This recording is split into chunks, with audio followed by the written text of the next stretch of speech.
NQ, La Voz de la Provincia Mexicana y Ruta presentan Entre Líneas.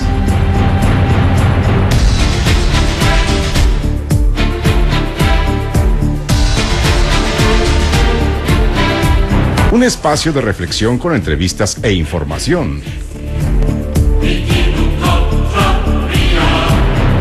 Con el periodista Juan Carlos Ortiz Castro.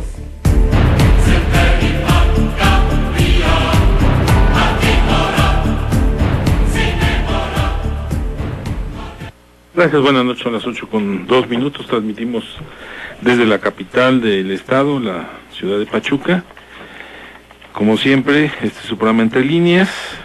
Empresarios, cuando arrancó la administración de Enrique Peña, pues vimos una dinámica interesante en el cambio de reformas estructurales, pero la verdad es que jamás vimos venir una reforma, como ellos le llaman, hacendaria, porque bueno, pues no llega ni a miscelánea fiscal, y la veíamos venir pues con buenos ojos, ¿no? Pensábamos que se iba a privilegiar la inversión, pensábamos que no iban a castigar tanto los esquemas de ISR, pensamos también que se iba a generalizar o tratar de estandarizar un poco más el tema del IVA, que al final es la mejor forma de recaudar, ¿no? Vamos a pegarle al consumo y no al ingreso, pero pues ninguna, y bueno, pues como lo comentabas muy atinadamente ahorita, el tema de la reforma hacendaria en la frontera, pues es un tema sumamente preocupante para todos los mexicanos, dado la importancia que tiene la industria maquiladora en nuestro país, y si bien estamos a miles de kilómetros de distancia de la frontera, pues también nos va a afectar a nosotros.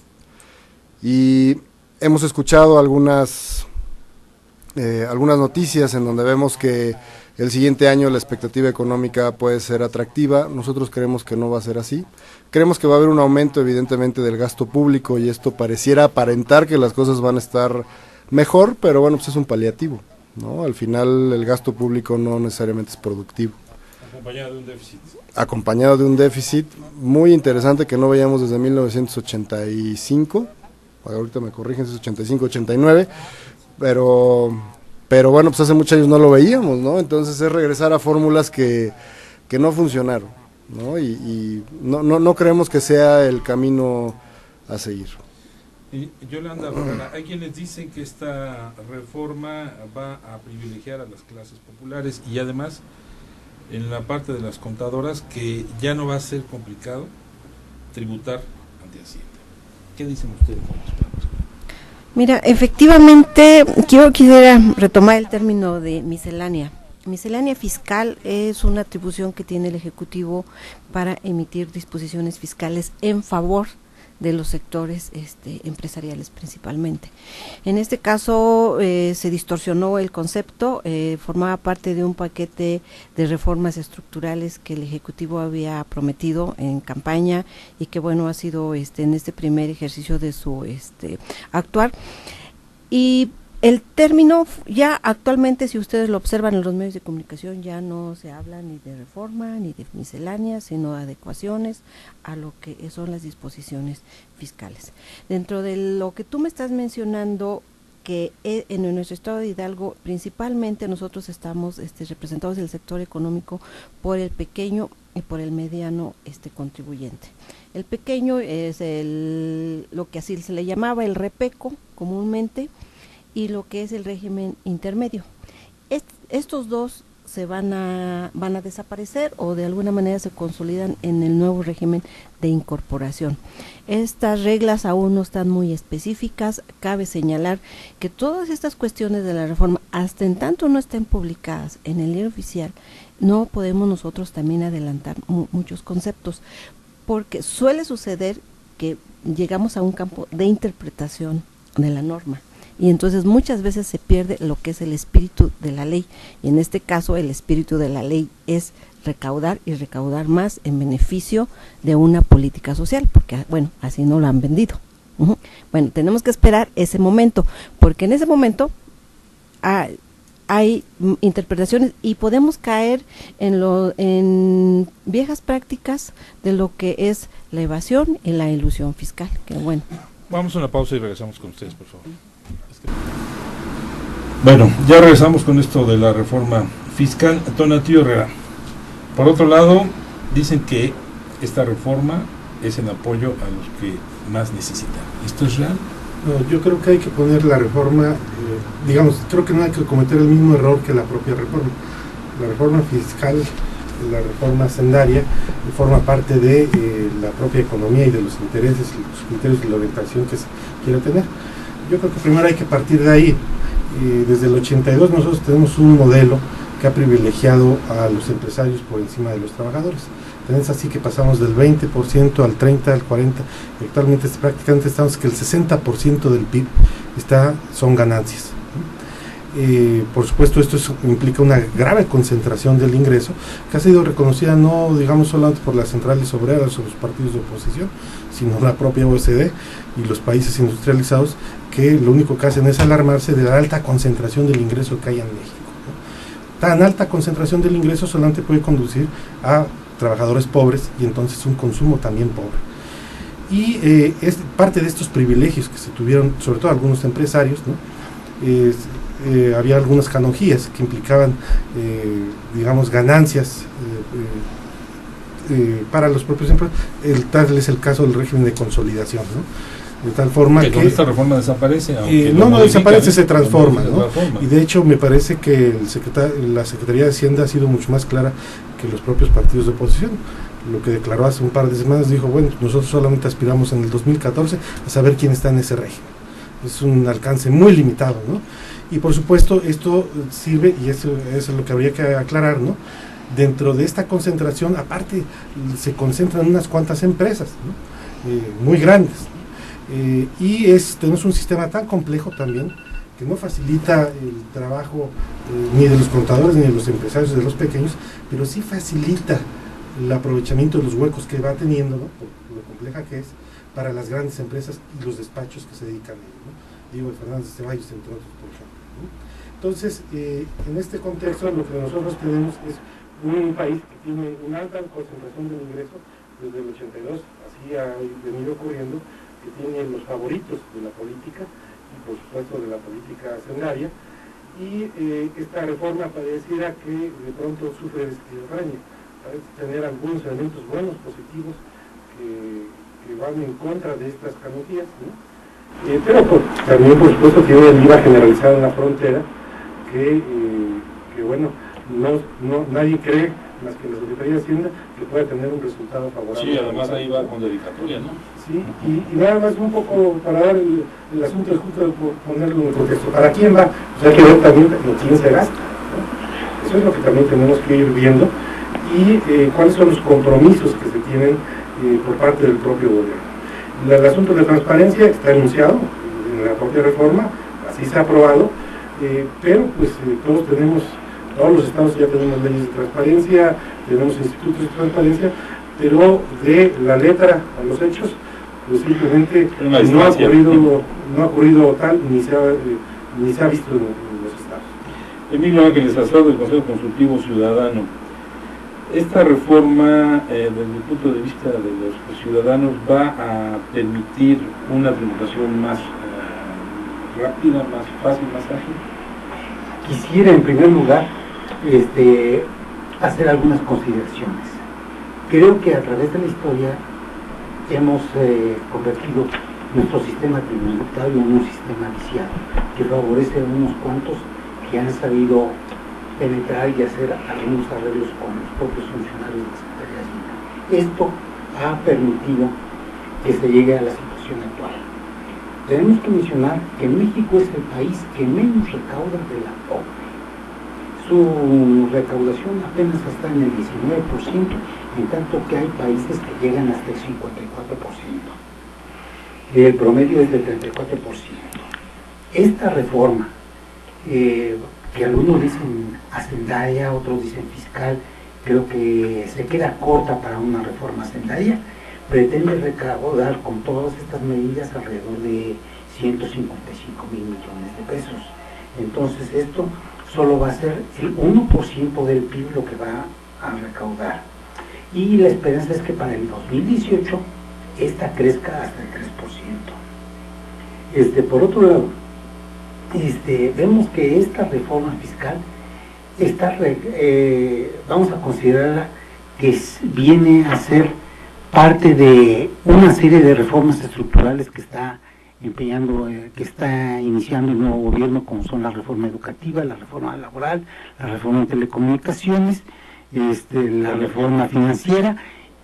Esta falta, sí, ahora sigue la fiscal y sigue la reforma energética. Entonces, esto nos viendo desde el punto de vista ciudadano, vamos a considerar que tiene dos ángulos. Uno, muy justo, porque está obligando a agentes que antes no pagaban impuestos, hablo de régimen de consolidación de empresas, hablo de regímenes especiales, hablo de ganancias en bolsa y hablo de otros tipos de impuestos que efectivamente sí van a pegar a los mismos, eso sí, queda muy claro. Tenemos que tener presente que en México no nos gusta pagar impuestos. La carga fiscal, sobre todo esta, recae solo en un porcentaje muy bajo de la población y no se han previsto medidas coercitivas que permitan que el 60% de la población que trabaja, que está en la informalidad, se incorpore. Eso yo creo que sería lograr verdaderamente un ingreso fuerte que tanto lo necesita el país.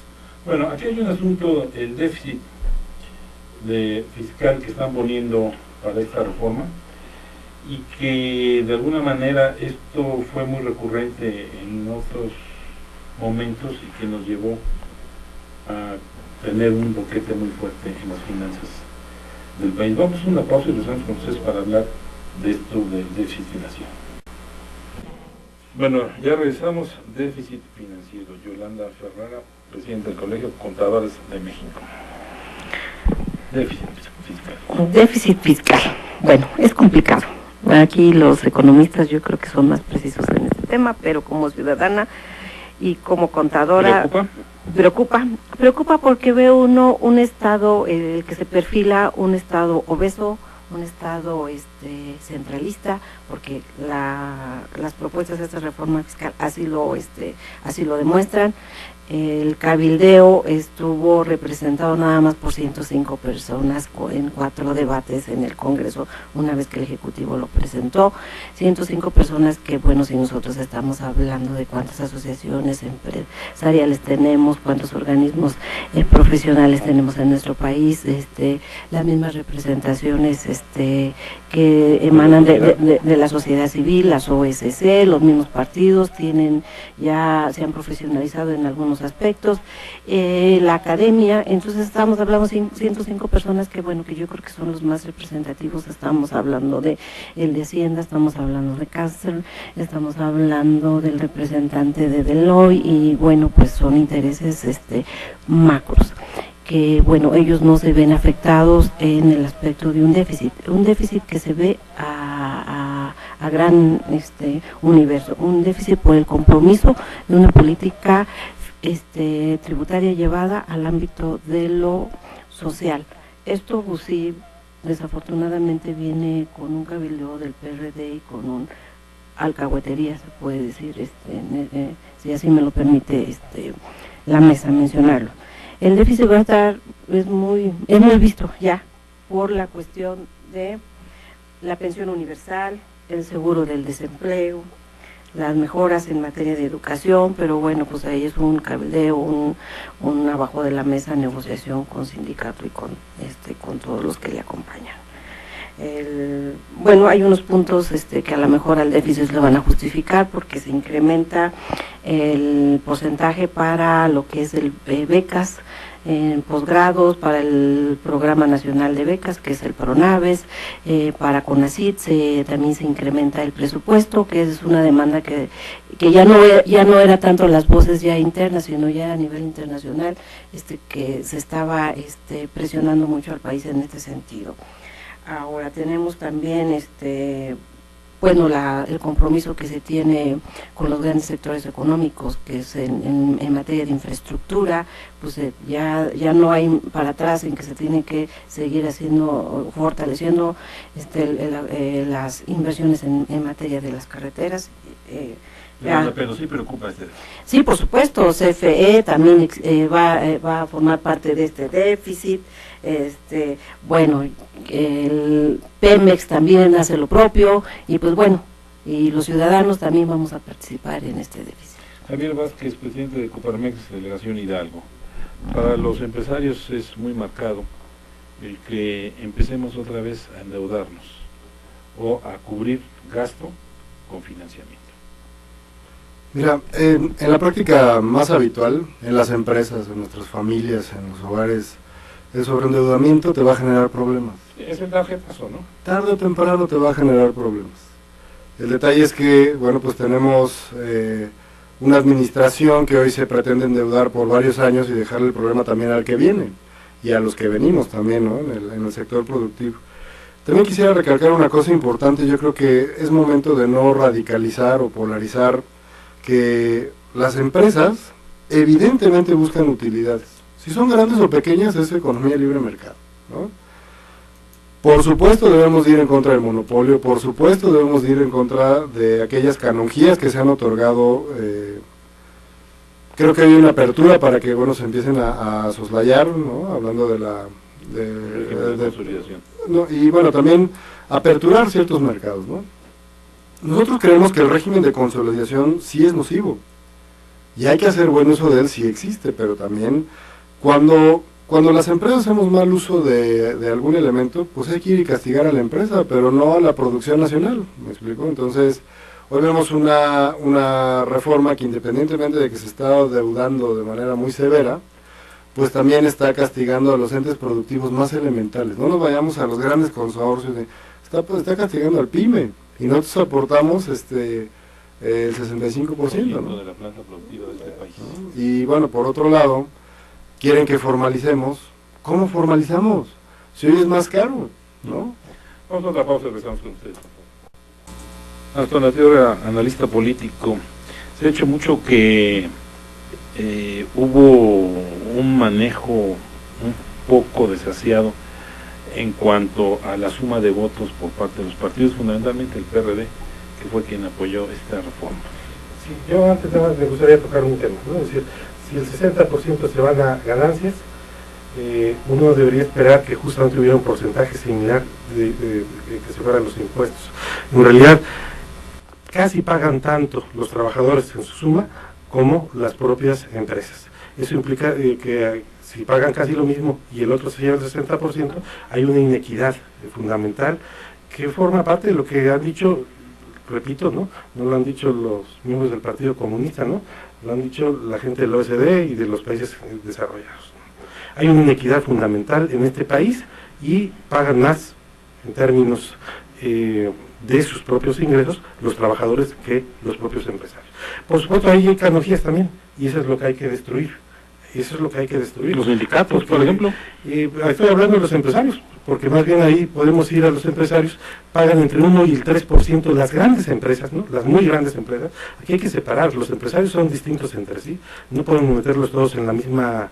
La gente que se aprovecha de ese régimen de consolidación paga entre el 1 y el 3% de sus ingresos por ventas, y más o menos entre el 5 y el 10% de la utilidad que tienen. Sí, porque anuncian que dan muchísimo empleo.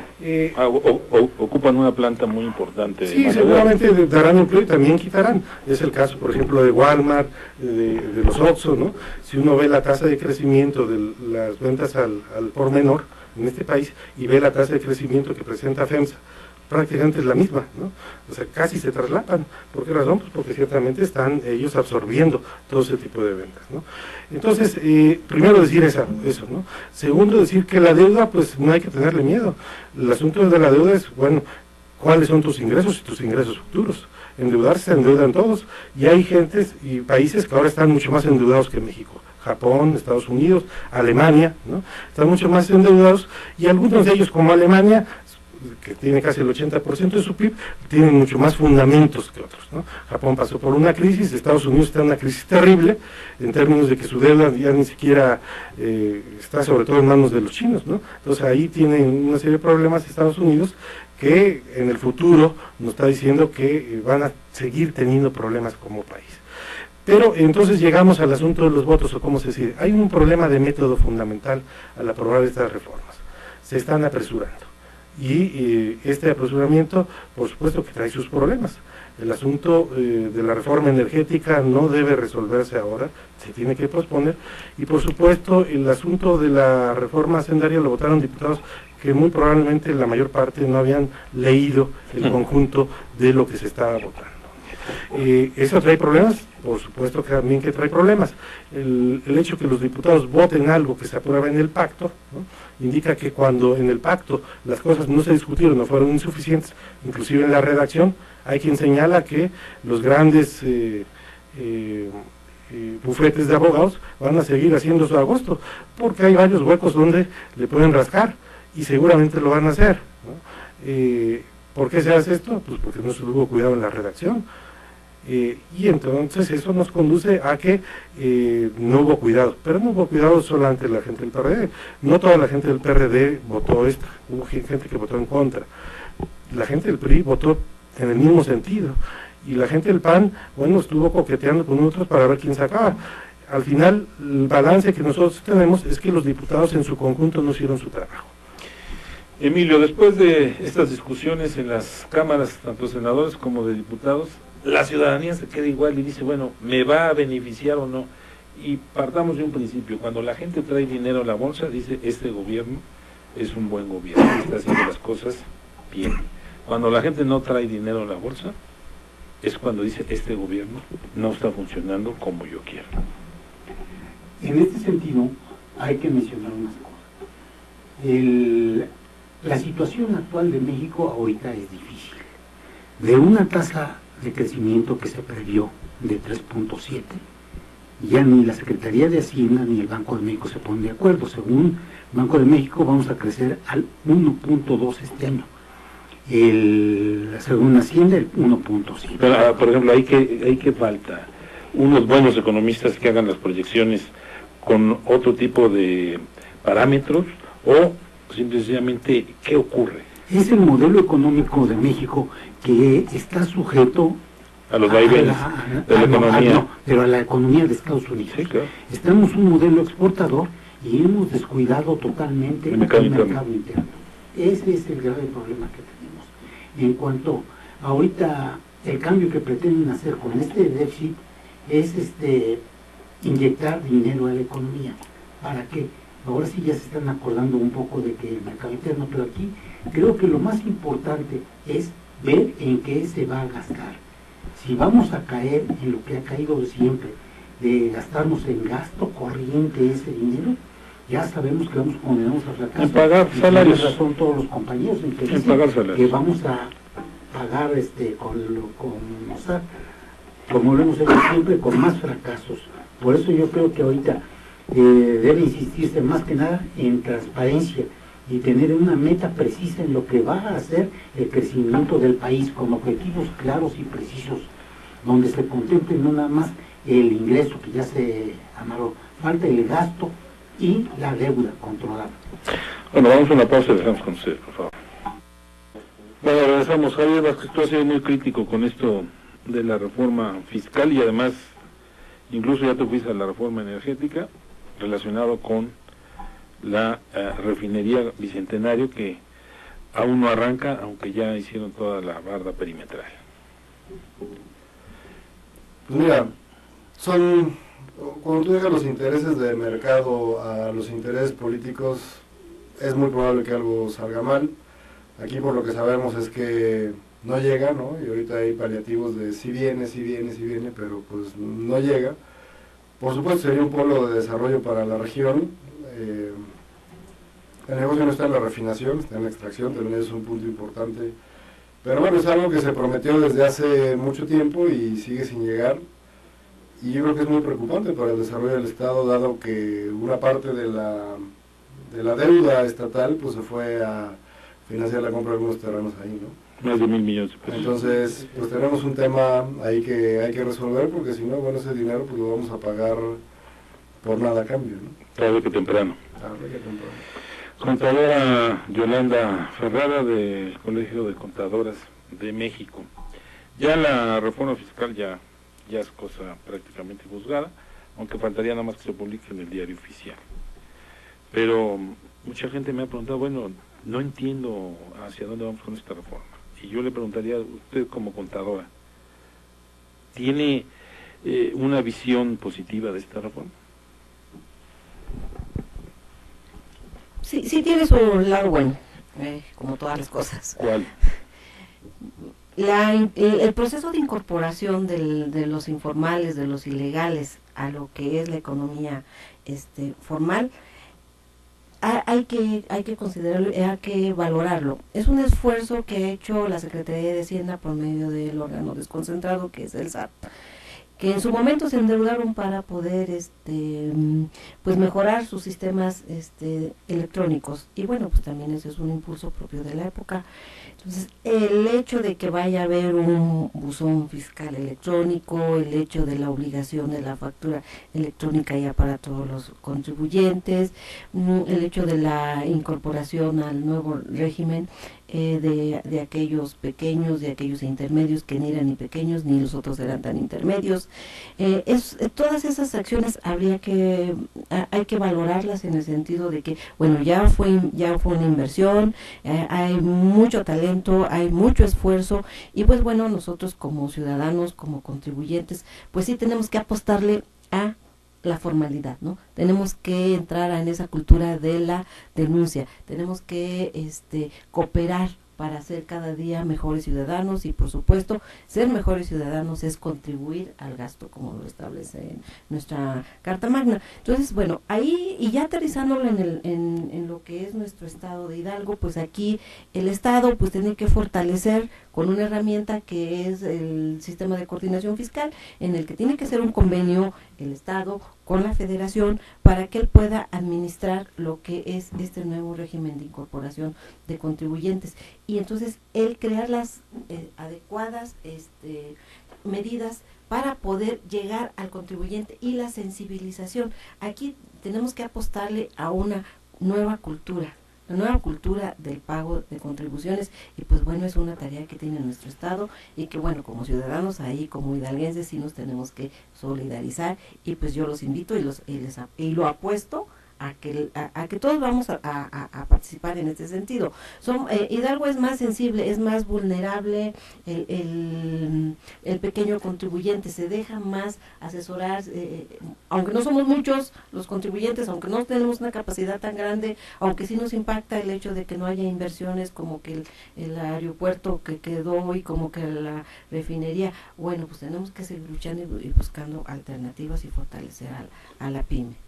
Donativo, esta reforma va a combatir a los comerciantes ambulantes, va a incorporar a los que no han por muchos años tributado. No, yo no creo que lo vaya a hacer. Es decir, en el momento en el cual todo trámite administrativo tiene un costo, en el momento en que ese costo es mayor que lo que está dispuesto o que tiene posibilidades un agente económico de realizar, bueno, simplemente se sale del sistema, ¿no? ¿Por qué hay tantos informales? Bueno, no es porque no quieran, hay muchas razones, pero una de las principales razones, si uno revisa la estadística, que tienen bajos ingresos. O sea, ¿qué van a hacer ellos? Los pasan de un régimen que tenía un cierto grado de beneficios en términos de su simplicidad, y lo pasan a un régimen que, por donde lo queramos que ver, después como lo vayan a querer poner, va a ser más complejo, y por supuesto va a tener un mayor costo, ¿no? No va a traer más trabajo por eso para los contadores, creo yo, ¿no? Simplemente van a permanecer en la informalidad. Hay algunos elementos que pueden ser también, otra vez yo lo diría, favorables, ¿no? Es decir, todo el que tenga una cuenta va a tener su registro, pero eso apunta a que al final, no ahora, ni este año, ni el siguiente, eventualmente se van a cruzar los datos que es algo que se ha discutido desde hace mucho, los datos de la tenencia, los datos de las cuentas, con los datos de Hacienda, ¿no? No se hace en este país, ¿no? El día que se haga, bueno, pues simplemente eso va a incrementar la base. Pero ¿cuál es el asunto aquí? ¿Qué es lo que decíamos? Parece que hay una especie de esquizofrenia en esta ley, ¿no? Es decir, le pega a los grandes contribuyentes que evaden dinero, que pagan muy poco, que pagan menos que cualquier changarrito que pague sus impuestos, ¿no? Y entonces, pero hay una condonación de impuestos para Televisa, y después también se suaviza el asunto de la consolidación y prácticamente desaparece, ¿no? Por lo menos durante algunos años no se va a aplicar ni se va a atacar en forma efectiva este régimen. Y se dice, bueno, pues se va a haber gasto social, pero cuando uno revisa la pensión, pues es una pensión que más bien es una ayuda, ¿no? Es decir, es una ayuda, no es una pensión como tal, no es universal tampoco, hay que ser muy claros en ese sentido, y le pega, por supuesto, a otros consumidores, le pega a los de la frontera, a todos parejo, y le pega a los pequeños empresarios, pequeños comerciantes, con nuevas reglas que seguramente no van a poder cumplir. Ese es tal vez el punto importante. No se puede tramar una reforma separado de la realidad. La realidad de este país es muy compleja, ¿no? Y pareciera que en algún momento algunos elementos positivos de la ley se pueden perder porque se está atenuando. Mi mamá siempre me recuerda algo que decían los españoles, ¿no? Es decir, un rey español que decía, mándase a hacer, pero no se cumpla, ¿no? Parece ser que ese va a ser el destino de algunas disposiciones que actualmente están en estas reformas, y creo que habría que decir que también hay algo que hay que apuntar aquí en el caso del estado de Hidalgo, ¿no? Nosotros pasamos de tener 2.000 millones de presupuesto a tener 22.000, luego 30.000 y ahora terminamos en 44.000, ¿no? Es decir, ciertamente hay más recursos. En el caso del estado de Hidalgo, nosotros estamos en una etapa histórica muy precisa que no se va a volver a repetir, en la cual, por cómo se conforman los presupuestos, nosotros vamos a recibir más ingresos de lo que vamos a tener en ningún momento del futuro. ¿Por qué? Porque cuando nos alcance el crecimiento económico poblacional, no nos va a alcanzar nada.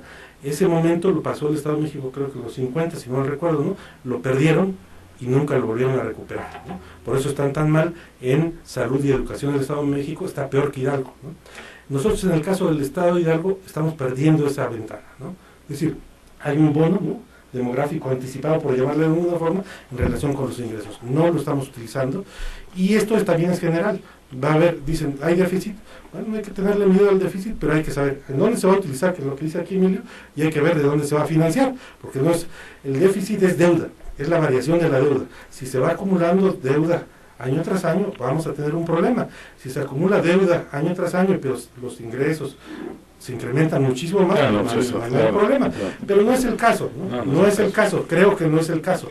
Es decir, no se está, no pareciera haber bases sólidas para lo que va a ocurrir en el futuro.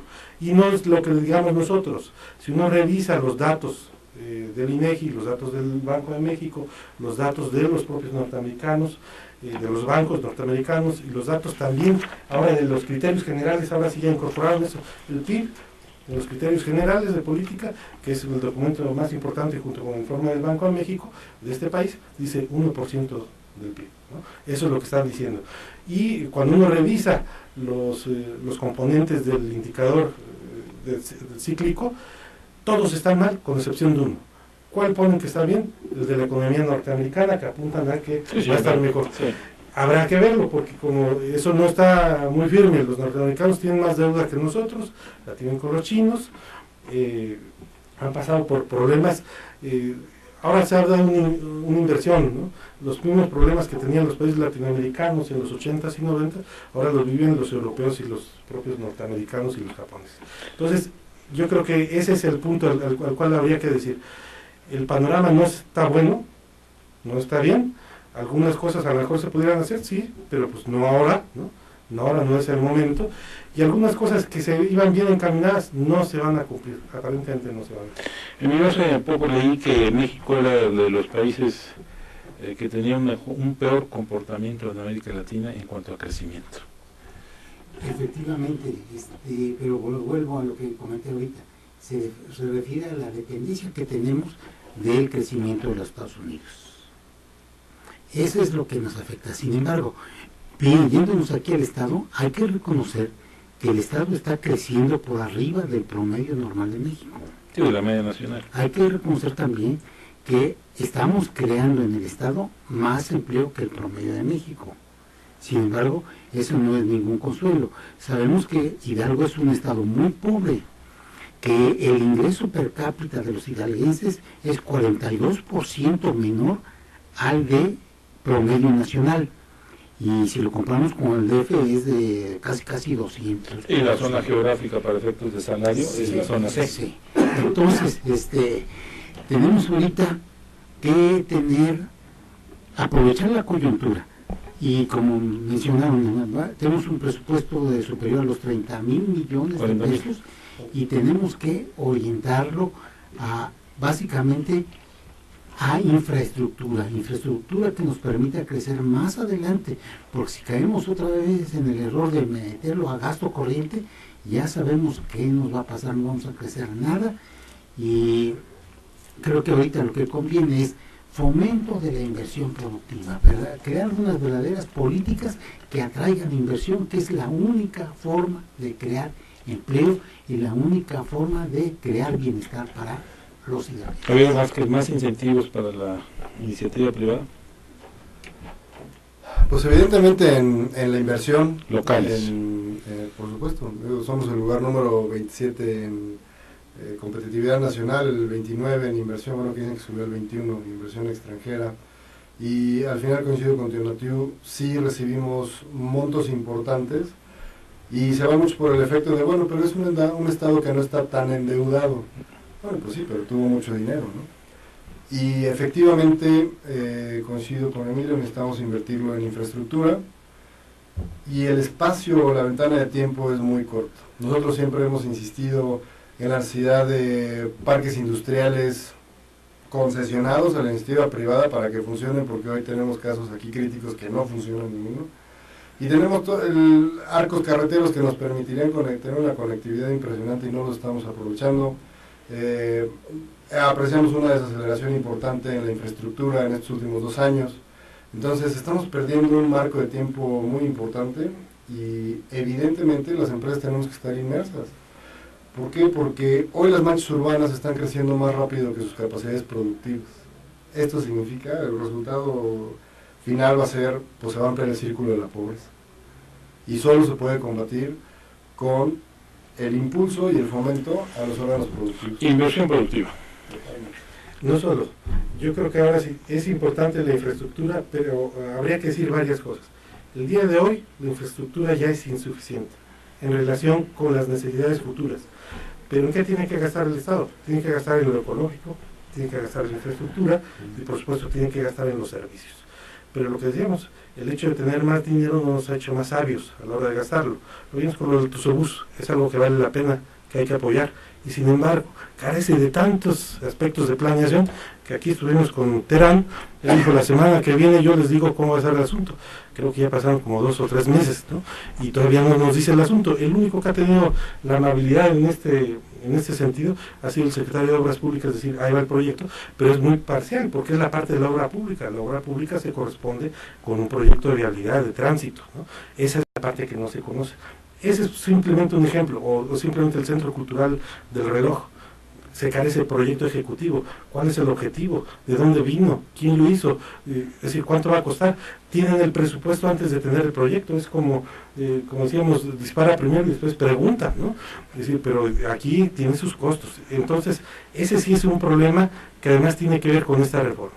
¿A nadie le gusta pagar impuestos? Pues quién sabe, habría que verlo. En algunos países sí les gusta pagar impuestos. Sí, pero ¿cuál es el asunto? Pero saben en qué se gasta. Claro. No saben en qué se gasta. Claro. Saben en qué se gasta, ¿no? Entonces ese es el problema. Mientras no haya la contraparte en qué se gasta, no solamente que se sepa, sino que se gaste bien, que la gente perciba lo que tú dices, es decir, no solamente el asunto de los servicios, sino que se paguen los impuestos porque algo va a pasar en este país. Bueno, pues entonces ciertamente pues ni aunque les pongan la pistola, la gente va a acudir en grandes masas a pagar. Y como decíamos en un principio, Yolanda Ferrara, a los ciudadanos no nos gusta pagar impuestos y siempre buscamos la asesoría de un contador para que nos auxilie a pagar menos impuestos. Y esto es una realidad. Así es, una anécdota. Alguna vez le comento a un contador, le digo, oye, ¿cuántos impuestos pagas? Porque no, a mí no me cuadraban mis finanzas, y me dice, bueno, ¿qué pasó? Soy contador.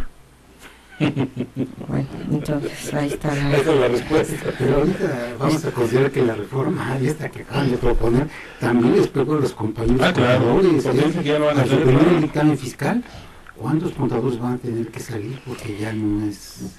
Aparentemente, la carrera de contador es muy noble.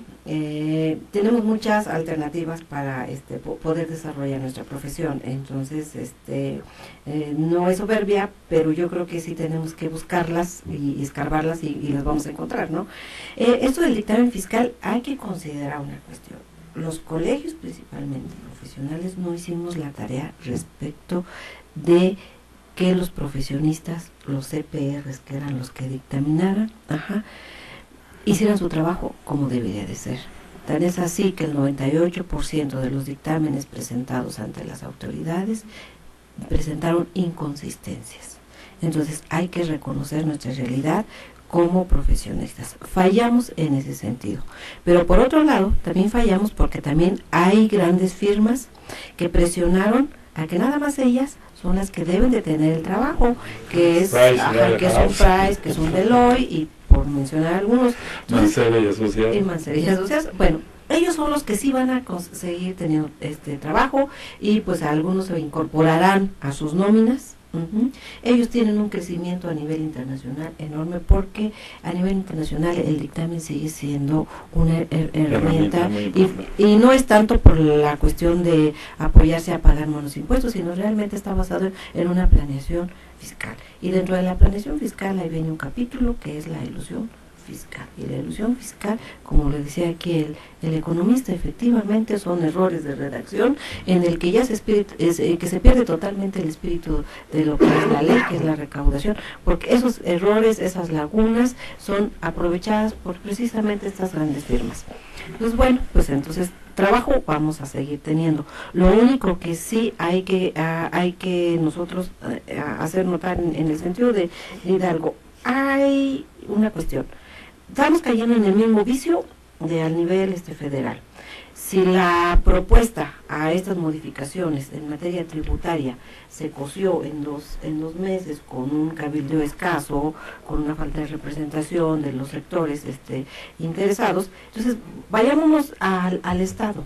El Estado también tenemos una ley de planeación que debemos de cumplirla, en el sentido de que tenemos que consensar nuestra política económica, y debemos de consensar lo que es nuestro presupuesto. Y el presupuesto, estamos hablando de que está escaso en materia de presupuesto participativo, porque el presupuesto participativo está basado en aspectos muy técnicos, pero sobre todo en la inclusión social de profesionistas.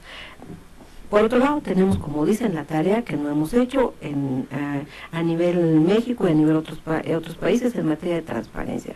Estamos reprobados, y no solamente algunos estamos reprobados, sino algunos tenemos calificación 0 en materia de transparencia. Llegamos a este campo de la transparencia, llegamos muy tarde, 50, 60 años después, en comparación de otros países. Entonces, un presupuesto a nivel estatal, ahorita, que es lo que acaban de mencionar, es motivo de atención, y voltear a ver, bueno, ya viene la distribución, ya viene el cabildeo previo. ¿Cuánto le llega a Hidalgo? Pues sí, pero ahora, ¿cuánto le llega? Pero ¿cuánto vamos a participar todos los sectores interesados? Entonces es algo que lo dejo de tarea.